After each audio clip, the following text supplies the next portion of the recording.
J-5 avant la commémoration de la Grande Guerre 14-18. Et bien sûr, nous allons vivre 4 mois intenses, 4 mois ponctués d'événements, d'animations diverses et multiples.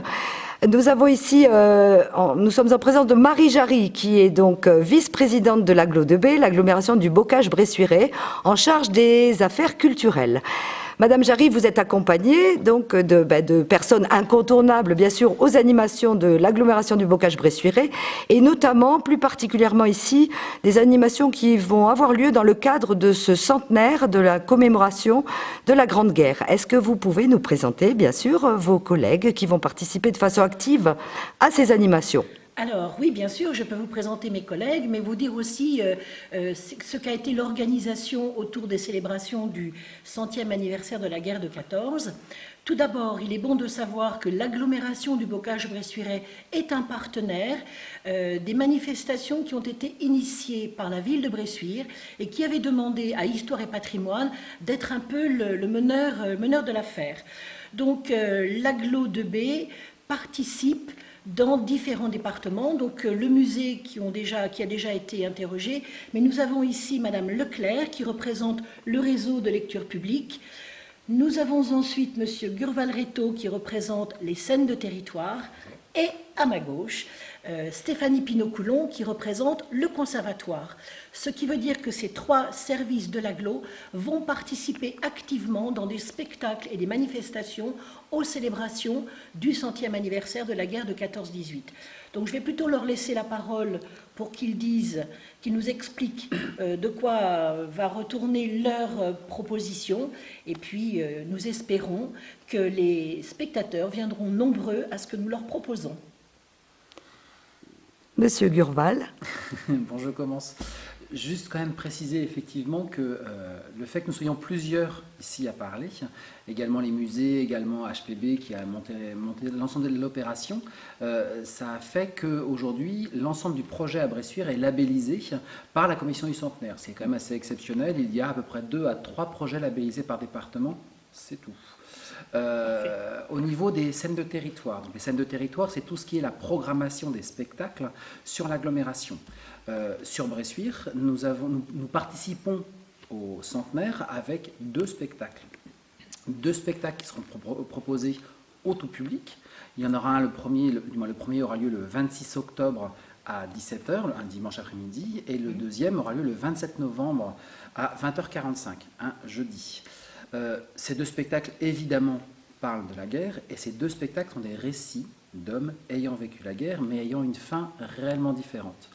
Le premier, Le journal d'un poilu, c'est le récit d'un homme qui a traversé la guerre, un jeune poilu de 19 ans qui a été meurtri dans sa chair, qui a été enterré, qui a été vivant, qui a reçu un éclat d'obus qui lui a éclaté l'oreille, et qui vient nous raconter sur le plateau toute cette horreur qu'il a pu traverser, et en même temps il est revenu quelque part sain d'esprit, déjà c'est une première chose, mais également rempli aussi d'amour de l'autre malgré tout ce qu'il a pu vivre et malgré la violence qu'il a pu vivre.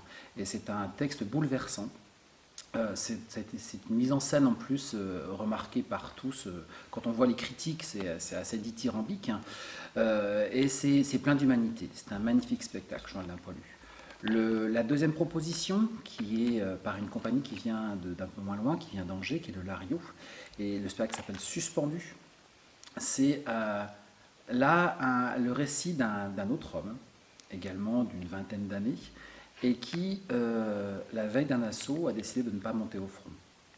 Donc il va se retrouver, il est dans sa prison, à quelques heures d'être fusillé, et il va partir dans son imaginaire, il va revenir sur son histoire, sur son passé.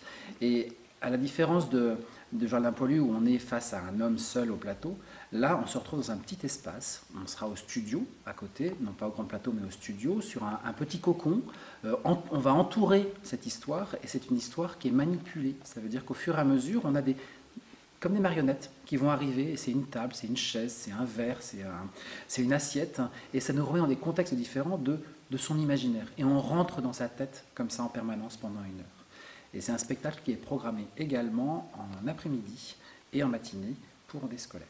D'accord. Donc, ce qui s'adresse à tout public. Alors, c'est un spectacle à partir de 9 ans. D'accord. Voilà.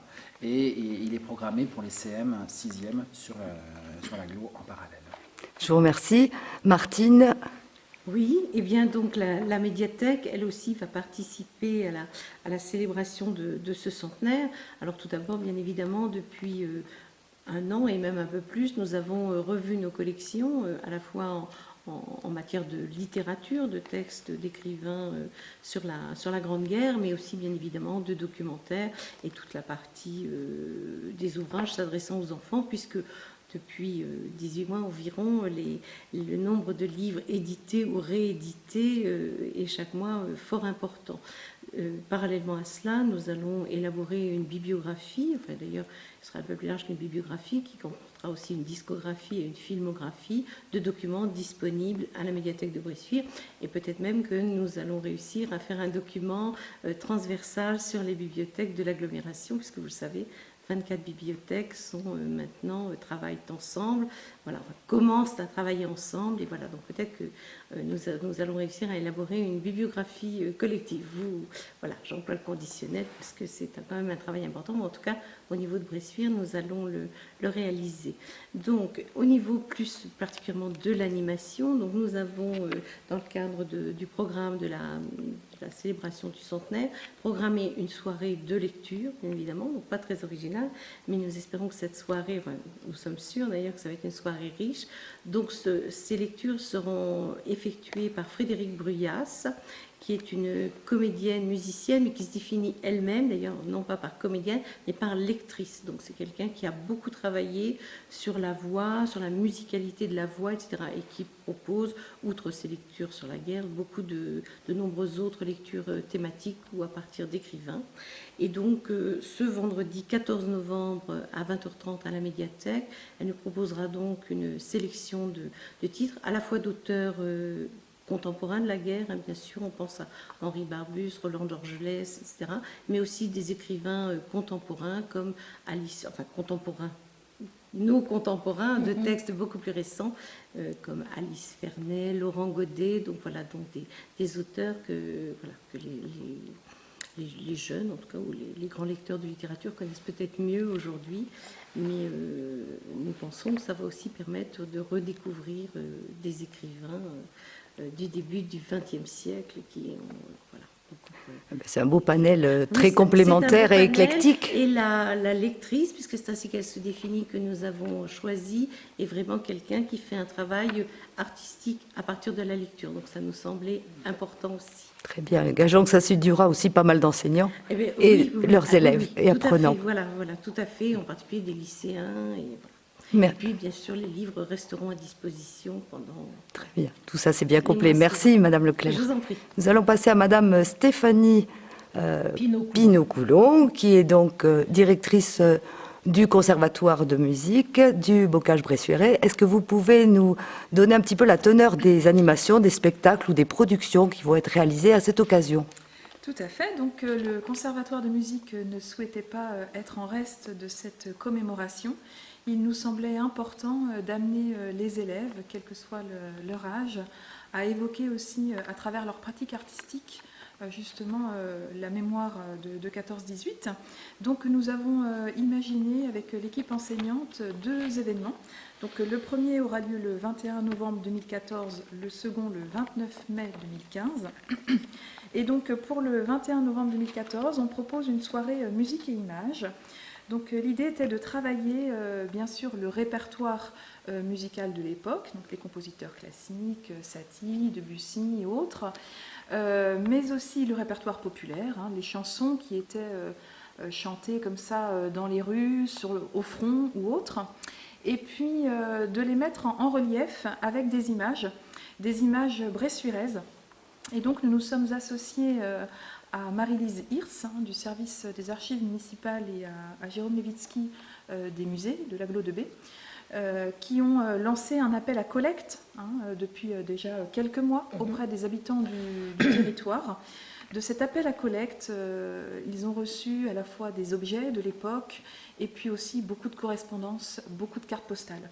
Et l'idée à travers ce rendez-vous musiques et images du 21 novembre, c'est d'avoir une mise en relief de ces images qui vont être projetées au cours de la soirée avec, bien évidemment, une interprétation musicale en même temps.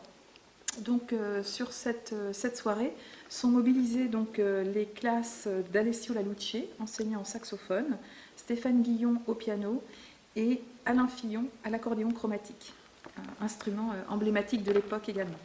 En ce qui concerne le rendez-vous du 29 mai 2015, on sera sur un rendez-vous musique et littérature entre donc un partenariat avec la classe de chant de Sylvie Drouet et l'option théâtre du lycée Genevois, donc de Séverine Martin. Très bien. L'ensemble vocal de Bressuire participera également, mais... Alors pas sur l'événement que nous avons imaginé. D'accord. Mais j'imagine que, enfin d'ailleurs j'ai lu dans le programme que l'ensemble vocal jouait dans le cadre de la commémoration. Pour compléter l'élément musical. Je crois que c'est une belle richesse et un éclectisme vraiment digne de ce nom pour honorer cette période qui est très sombre de l'histoire de notre pays, mais aussi ce travail et ce devoir de commémoration que nous devons d'organiser aussi, et par le biais de ces diverses manifestations. En tout cas, nous vous remercions pour ce travail, cette préparation et puis cette production qui va s'avérer tout à fait active, et nous engageons bien sûr les populations à venir nous rejoindre.